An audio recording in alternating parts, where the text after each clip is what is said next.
Alright, so an annuity is just another term for making a sequence of payments over a regular periodic payments over a time period.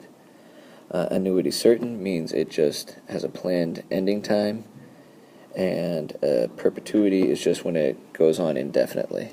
So there's no set ending time. You're just going to keep making payments indefinitely. We say that an annuity is ordinary when the payments are made at the end of each of the periods rather than at the beginning.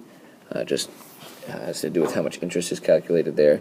And an annuity is simple when the number of payments per year is the same as the interest computation, so that the compoundings and the payments are on the same periodic cycle. So here's the basics of how an annuity works. Let's consider where we make $100 payments quarterly, so that just means every 4 times a year with a percentage rate of 8%. Since it's quarterly, that means each time the interest is compounded, it's 0.08 divided by,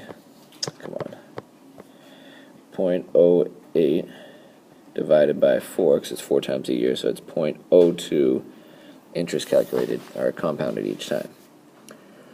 Alright, that's why these are 0.02s instead of 0.08s.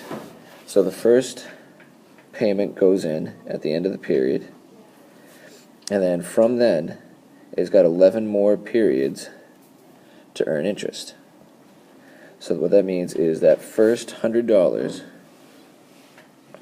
has interest calculated on it, 0.02%, and this is happening for apparently 3 years, since it's quarterly for 3 years. And what that does is that $100 has interest calculated on it 11 times, because there are 11 months or 11 quarters after that for it to calculate. The next payment, that $100 has 10 compoundings left, because there's 10 quarters left. So that $100 gets 10 interest computations. The next $100 has 9 months left, or 9 quarters left. So then there are 9 interest calculations on the initial $100. So if we were to add up the first 100 plus all its interest, and then the next 100 plus all its interest, and add up all of them right up until the last one, that since it's paid at the end, it doesn't get any interest. Add those all up together, that gives you the total future value of the annuity. So it can be proven, and I may have you do the proof for extra credit, that this is the formula for the future value of an annuity. So that should really be like the FV in our app in our calculator. So the I here stands for rate as a decimal, and the number of times compounded divided by the number of times compounded, and then the N in that exponent there stands for number of times compounded per year times number of years.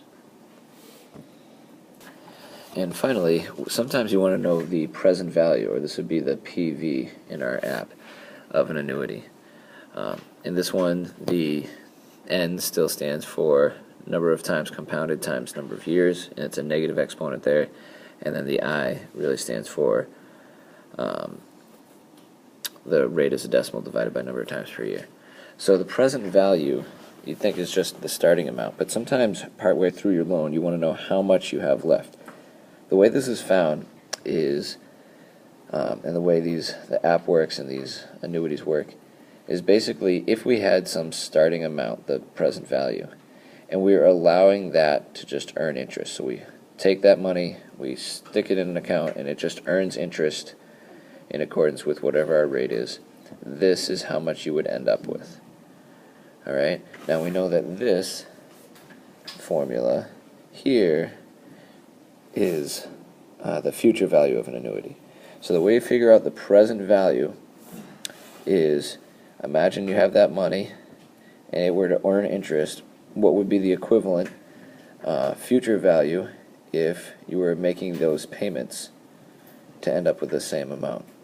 So if we were to solve for this, you end up with PV equals this, which I used to prove, but now I'm just giving you the formula.